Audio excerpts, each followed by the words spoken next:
Hey there, Tracy here. Welcome back to my channel. In today's video, I'm going to show you some lunar paste tips and tricks, and plus unbox the brand new release from Simon Hurley, which includes some new neon lunar paste. So let's go ahead and jump right into the video.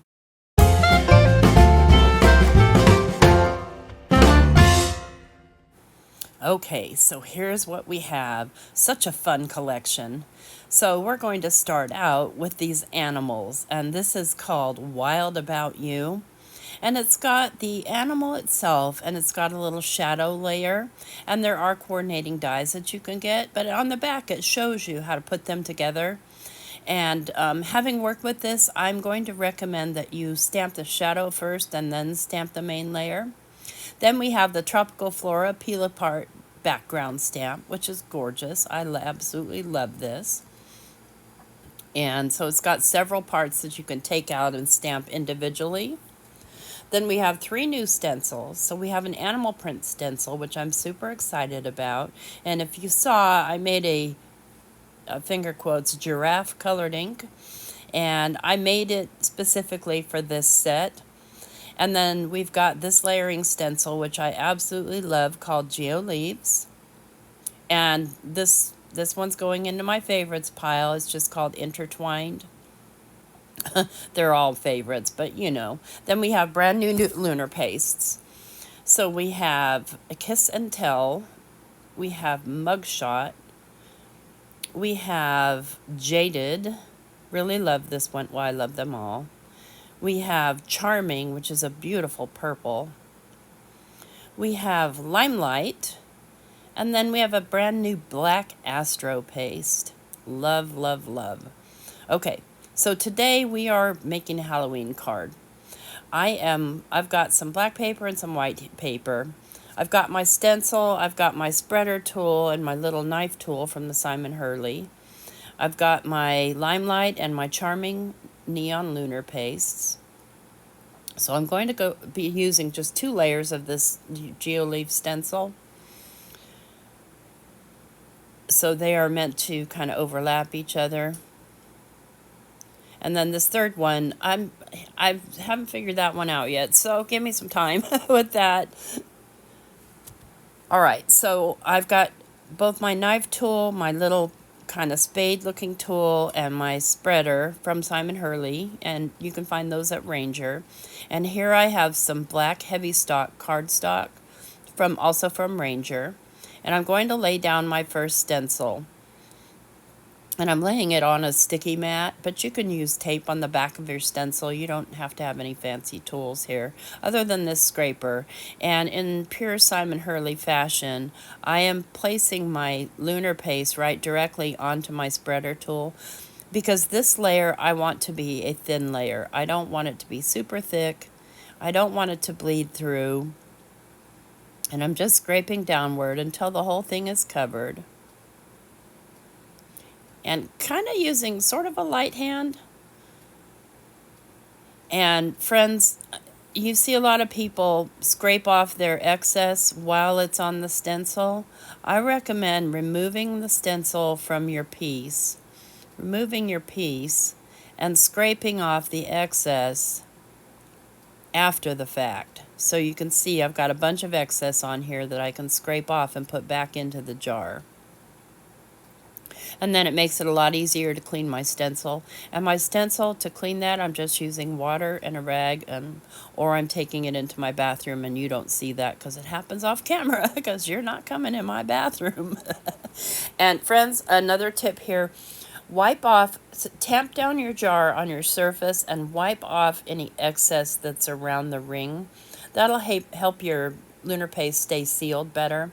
So you want to let that dry completely, and you can see I got my finger in there, but I'm not going to make a big deal out of it.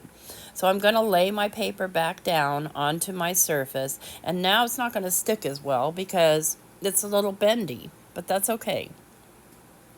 I'm going to lay my stencil down into place, and if need be, I'll use a little bit of tape to hold it down. But this is the tricky part, doing a second layer, because you've got a little bit of dimension on that bottom layer. So I'm going to tell you a trick to do to kind of avoid getting up under that stencil. And what that involves, and here I'm using the Charming Lunar Paste, is putting on a super thick layer. So think of it as trying to spread peanut butter, cold peanut butter, on soft sandwich bread. You want to use a very light touch so you don't rip your bread, and just put a bunch. So you can see, you can't see any of the stencil underneath this. And I'm very lightly using my flat knife to spread this on. And yes, friends, it will be very thick, but that's okay because we want this effect. So I'm just lightly spreading it on. You can see I practically used the whole jar. No worries, we haven't wasted any. So I'll go ahead and pull my stencil off and see I've got perfect stenciling here. I'm going to move that aside, and now I can go ahead and scrape. I'm going to go ahead and put a piece of paper underneath here and scrape this onto another piece of paper for another day, so I don't have any major waste. We'll move that aside, and now I can clean off my scraper tool, get the smut out of there. And I'm just going to scrape all that excess right back into that jar. Scrape it up off of my surface. Scrape it into the jar. You want to do that quickly so it doesn't start to dry. And see, I'm tamping down my jar, and I can see that I've got lunar paste on the lid of my jar there, or on the top portion. And I don't want to waste that. So here's this piece. Now you want to let that dry. And I'd say it took me a couple of hours for it to dry, because it's a super, super thick layer. But listen, there's other stuff to do while you wait. Do your dishes, make another card, you know, fold the laundry. So here's the piece, all nice and dry. And you can see that one layer is thicker than the other, obviously, but it still looks gorgeous. So let's move on to the rest, because we're still going to be using some more lunar paste. I will trim this down, but you don't want to trim it until it's totally dry.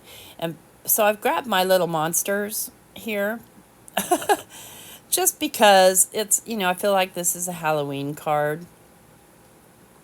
And I will have everything listed in the description box below of where you can find everything at Ranger.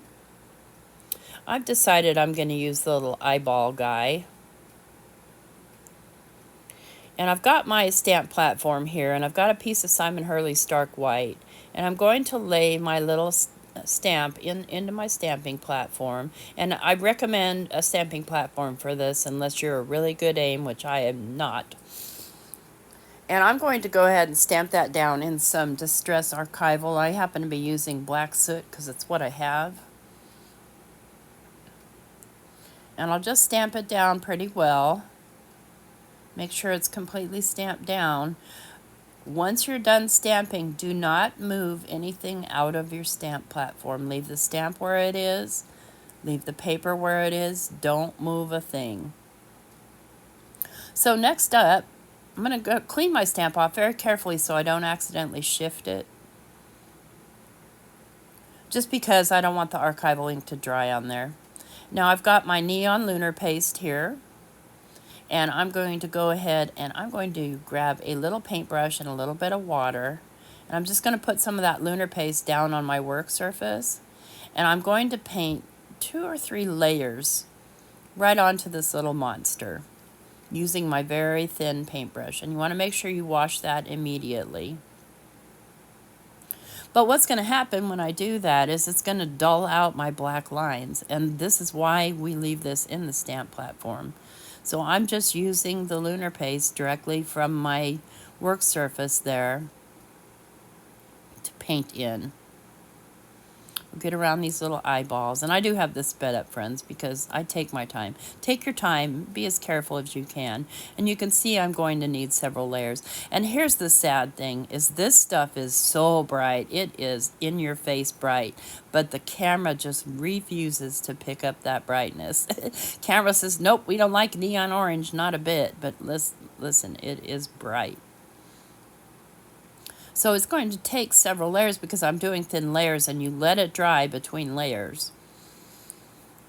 And I'm just cleaning off my lid and things so that my seal stays good. Then I'm going to grab the green, and I'll just grab a little bit out of the lid and paint in the eyeballs. You want to let that dry completely. It's just going to take a few minutes. Then I'm going to come back in with my archival ink and stamp right over the top of all of my painted image. And what that's going to do is it's going to bring back and crisp up those black lines, but it's also not going to move around once you let it dry. You do want to let it dry. Again, it doesn't take that long. And off camera, I'm going to fussy cut this, and I'm going to color in with some purple gel pen the white portions that I just simply do not have the patience to cut out. And so I've just used a gel pen, and it's not exactly the same purple, but it's okay. We're going to let it be because it's still purple. Gosh darn, I wish I could show you that orange. It is so bright and beautiful. So I'm going to grab a little bit of glossy accents here and just do the eyeballs. And I'm just doing a light coat of it, not heavy, so that it dries quickly. Because we've already waited for a lot drying. And you can see how the lunar paste on the stenciled page picks up the light. Because it's lunar paste. So here's my little guy, and let's go ahead and put this card together. So finally, another way to use your lunar paste is to make your own colored paper. So in this case, I use my finger tool, and I just go around each one of the edges with this bright neon orange. Because it's a Halloween card, I can get away with, you know, this combination of colors. And I'm just swiping it on. And this won't take long to dry at all because I'm not putting it on super thick. But I'm making sure that I get, you know, deep enough in so that whatever size I decide to trim my piece down to will cover it. So I'll clean this up and let that dry, and then we'll put our card all together. All right, so I have all my pieces, and off camera I have used the green neon embossing powder from Ranger on the same black paper to create the sentiments. And then I've trimmed this piece down to 4 by 5 1/4. Or no, excuse me, it's 3 3/4 by 5, and my orange piece is 5 1/4 by 4. I'll get that spit out. Watch me, I will. And I'm just going to use my little Pear Blossom Press T ruler to space that out evenly. And this gets me pretty close. Pretty close. You know, it's a matter of your cutting. I'm just going to use some liquid glue to glue this down. I don't think I would want to use a tape runner for this because the lunar paste kind of does leave a plastic type feel to it, so it may not stick permanently. And then I'm going to go ahead and do the same thing and stick these two pieces, this matted layer, down to my purple cardstock.